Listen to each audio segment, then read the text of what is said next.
की आवश्यकता क्यों पड़ी? अभी टिकट की स्थिति साफ नहीं है पूरी तरीके से। क्या इस प्रेस कॉन्फ्रेंस को भविष्य के टिकट के लिए आधार माना जाए?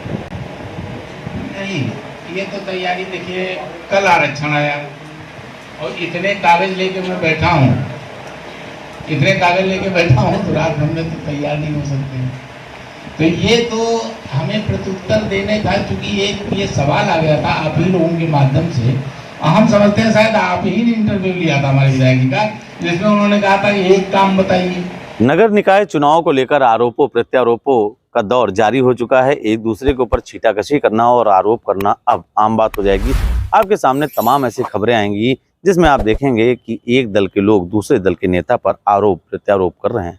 लेकिन इन्हीं के बीच में कुछ नेता ऐसे भी हैं जो इंटरव्यू के माध्यम से अपने आरोप लगा देते हैं, और वहीं कुछ नेता ऐसे भी होते हैं जो इंटरव्यू के ही माध्यम से अथवा प्रेस कॉन्फ्रेंस के माध्यम से उन बातों का जवाब दे देते हैं। लेकिन बाराबंकी में कुछ विशेष हुआ। यहाँ पर समाजवादी पार्टी के विधायक सुरेश यादव ने लगातार जो तीसरी बार यहाँ से चुनकर आए हैं, जनता को उनको समर्थन मिला है और समाजवादी पार्टी का उन्होंने परचम बुलंद रखा है। उन्होंने नगरपालिका प्रशासन के ऊपर गंभीर आरोप लगाए इंटरव्यू के दौरान, और उन्होंने कड़े शब्दों में ये जानकारी हासिल करने का प्रयास किया कि नगरपालिका ने अब तक किया क्या है। नगरपालिका के चेयरमैन प्रतिनिधि रंजीत बहादुर श्रीवास्तव ने उसको कितनी गंभीरता से लिया, इसका नजारा उस समय देखने को मिला जब बाराबंकी में उन्होंने एक पत्रकार वार्ता आयोजित कर दी।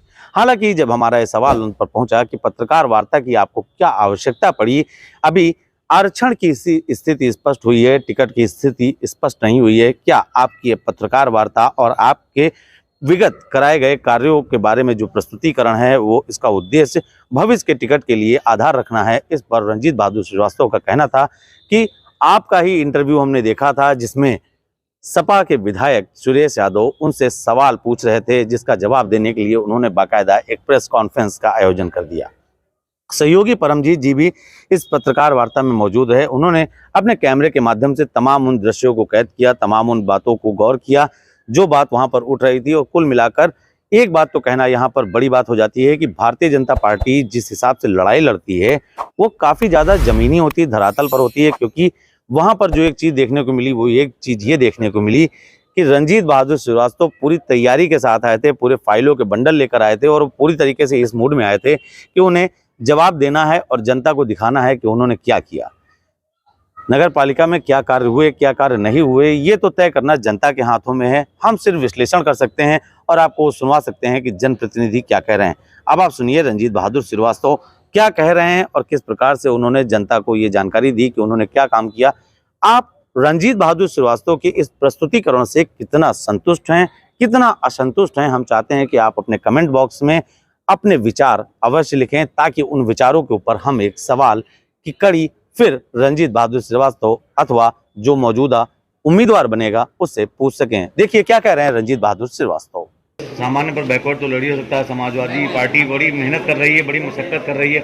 रंजीत बहादुर श्रीवास्तव वर्तमान समय में समाजवाद को किस तरह से देख रहे हैं, जिस तरह से उनके चेहरे सामने आ रहे हैं? देखिए, मैं विपक्षी को नगर नहीं मानता और इसलिए मानता हूँ सामर्थ्यवान वो व्यक्ति होता है जिसका कोई विजन होता है। इस पार्टी का कोई विजन नहीं है, समाजवादी पार्टी का कोई विजन नहीं है।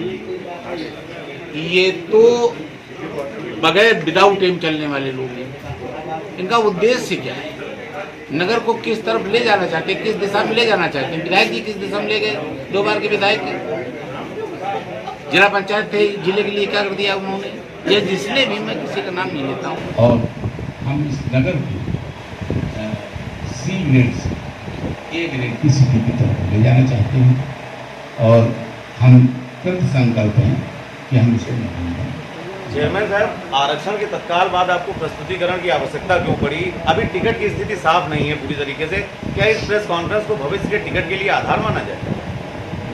नहीं, ये तो तैयारी देखिए, कल आरक्षण आया और इतने कागज लेके मैं बैठा हूँ, तो रात भर में तो तैयार नहीं हो सकते। तो ये तो हमें प्रत्युत्तर देने था, क्योंकि एक ये सवाल आ गया था आप ही लोगों के माध्यम से। हम समझते हैं शायद आप ही ने इंटरव्यू लिया था हमारे विधायक जी का, जिसमें उन्होंने कहा था कि एक काम बताइए। तो हमें थोड़ा सा पिंच कर गया कि भाई एक काम बताइए। मैं अपना एक काम कौन सा ढूंढूं, तो ये है, ऐसा कुछ नहीं है। यहाँ आपने देखा कि मौजूदा चेयरमैन उन्होंने कितनी संजीदगी से सारे पत्रकारों के सवालों का जवाब दिया है। अब आपको ये जांचना है कि क्या सही है और क्या गलत। मैं परमजीत सिंह बाबा, नितेश मिश्रा के साथ।